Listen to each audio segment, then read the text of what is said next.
the whole thing with repo is their facility. They are, accessible liquidity, cash equivalent almost. And it's super important that that element stay in place or that wouldn't work. So this is just for people to know about stuff that isn't normally written about in the mainstream. You're listening to Carrie Lutz's Financial Survival Network, where you get valuable information you just can't find anywhere else. To thrive in today's trying times, you need the Financial Survival Network, now more than ever. Go to financialsurvivalnetwork.com and get your free newsletter and gift. Financial Survival Network, now more than ever.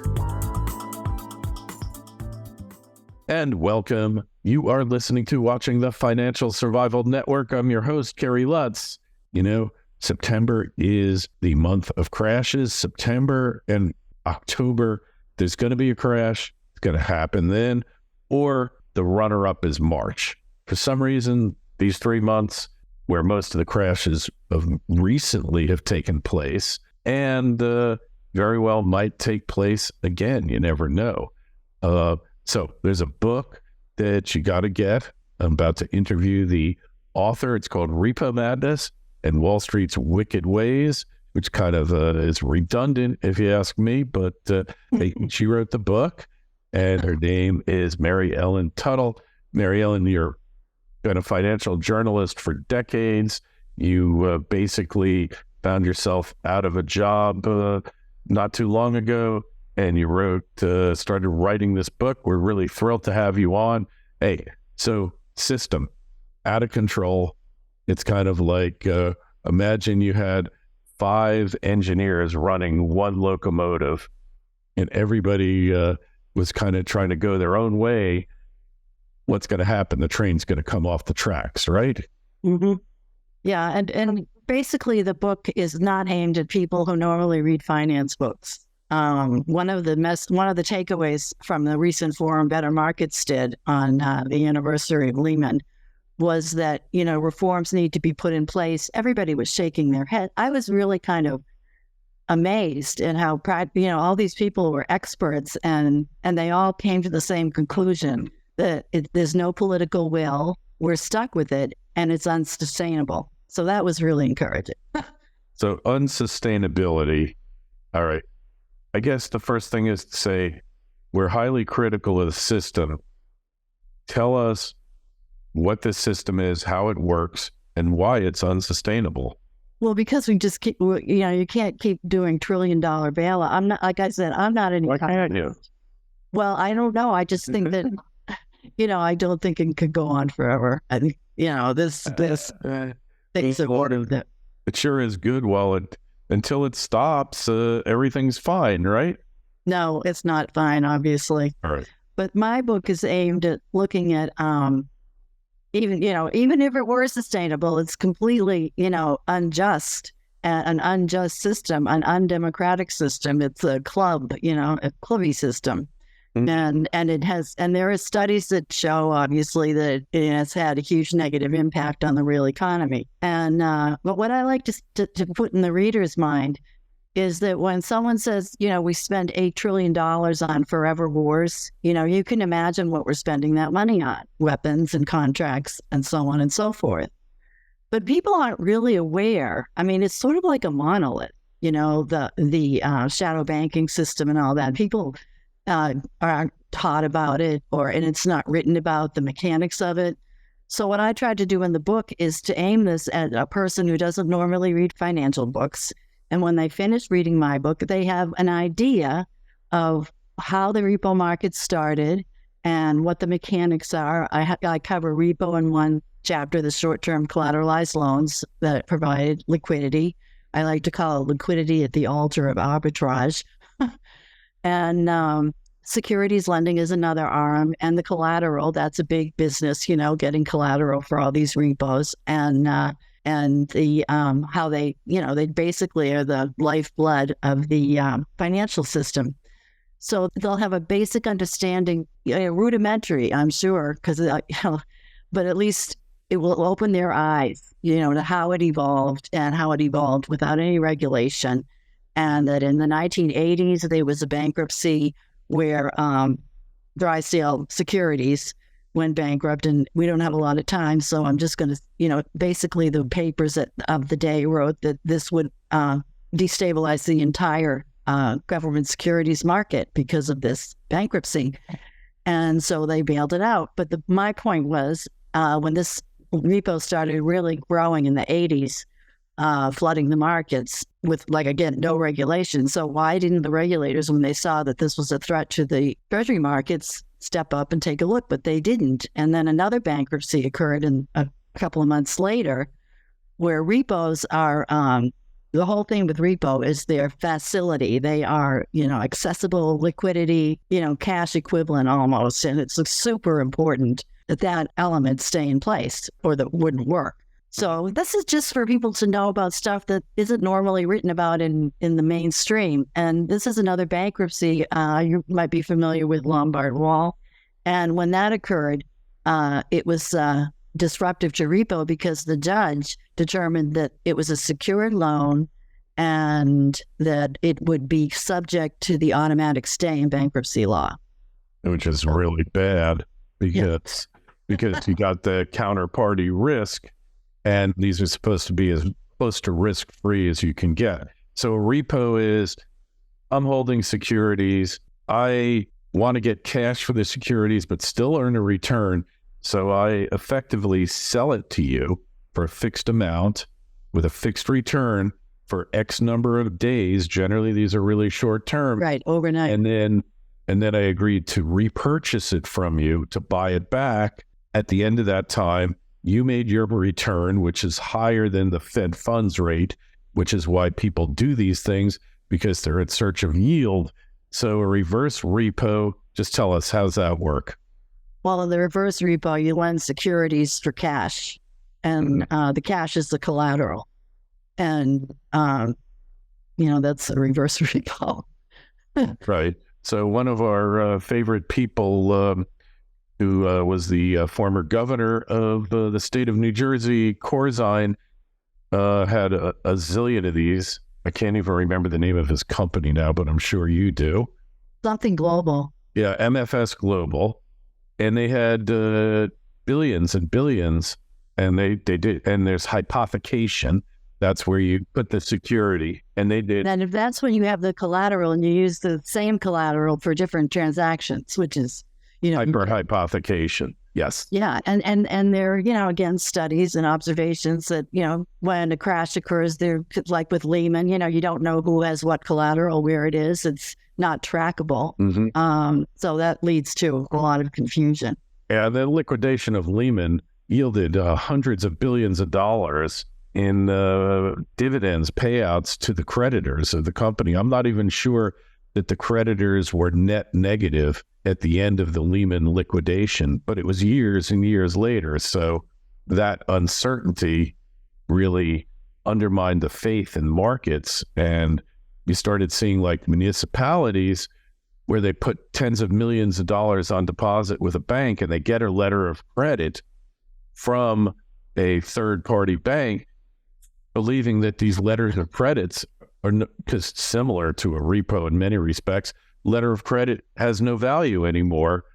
And it really completely undermined faith, whatever faith there was prior in the financial system, right? Yeah, well, it's interesting that you brought up Lehman because back to the Lombard Wall bankruptcy. So the judge froze the collateral, and this caused a hue and a cry, obviously. And the financial industry prevailed, and Congress passed a regulation that would exempt collateral in repo from the automatic stay, but it was fungible collateral like CDs and conservative. So that went on. So they were saved. Repo went on to live another day. By 1986, the market was $200 billion, and it was the largest securities market in the world, and nobody knows about it. Well, that's another point you raised that's really funny is like, the biggest and the brightest at these banks are not at the repo desk. It's a sleepy, or used to be a sleepy backwater where you put not even the B grade executive, you put the C and D guys running the repo desk, because it's basically idiot proof. It's kind of like it's somebody's brother-in-law. You can't fire this guy, because then your sister going to hate your guts, or it's somebody's sister-in-law. Your brother-in-law is going to hate you. So you got to give him a job somewhere. Oh, I know what. We'll stick him at the repo desk. He can't do any damage there, right? Well, interesting you brought up Lehman, because I found in my research that the attorney who oversaw the Lehman bankruptcy underscored that the exemption from the automatic stay caused massive destruction, in his words, of the unwinding of everything. Because in 2005, Congress decided that they would exempt all collateral from the automatic stay. So right. the scholar who writes about this, Gene Sisico, said basically the U.S. Congress, if they think it's okay to tell the financial services industry that they can exempt any transaction they want from bankruptcy, it's okay with Congress. And she didn't say that in an approving way. And I can't help but think this exemption from bankruptcy, I'm not an expert on flows and shifts in trading strategies, but it seems not too much of a reach to think that more of the investments would go towards collateralized structure just for that reason alone. So that could cause for a major shift in how the markets behave.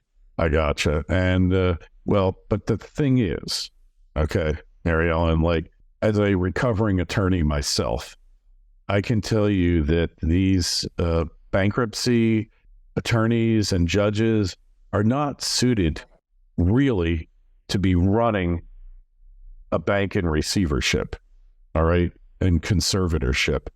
The bankruptcy system's not designed to ensure the smooth functioning of the financial system.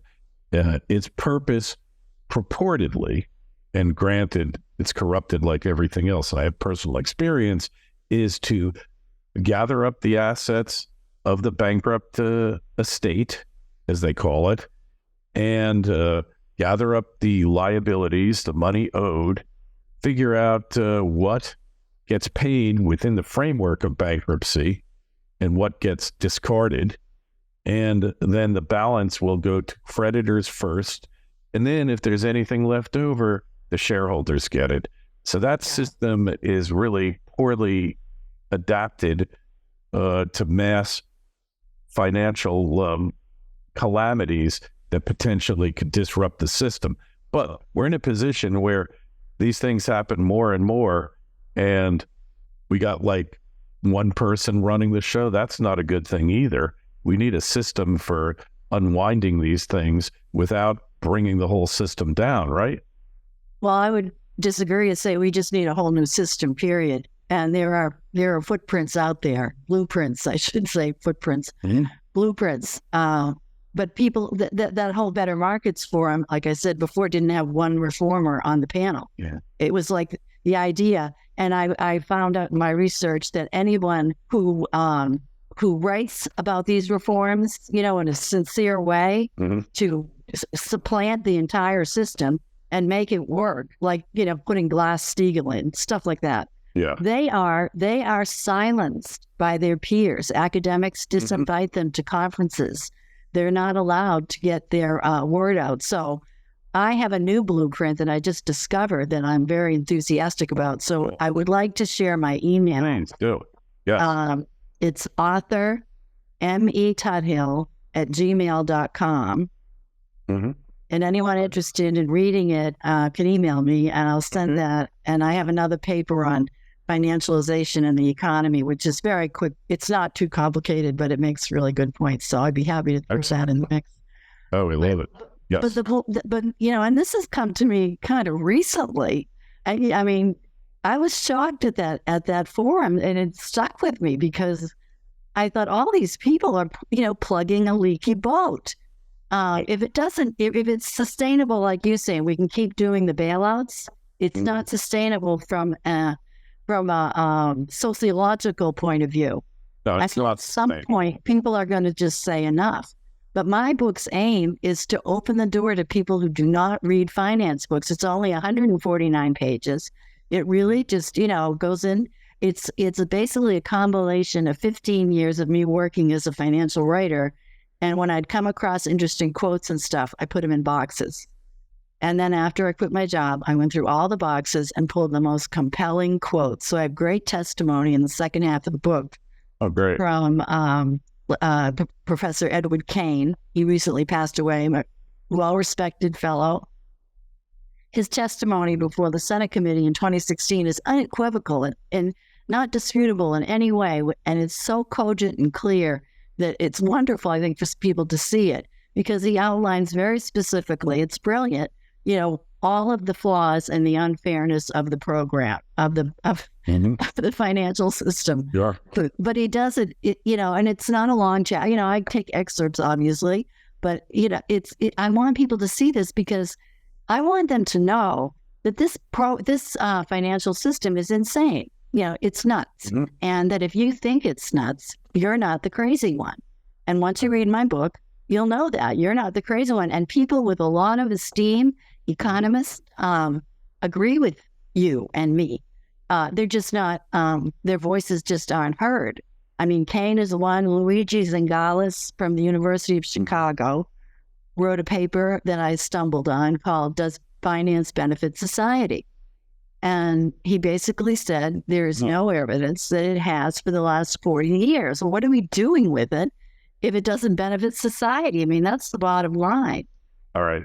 So, and totally agree with you on that.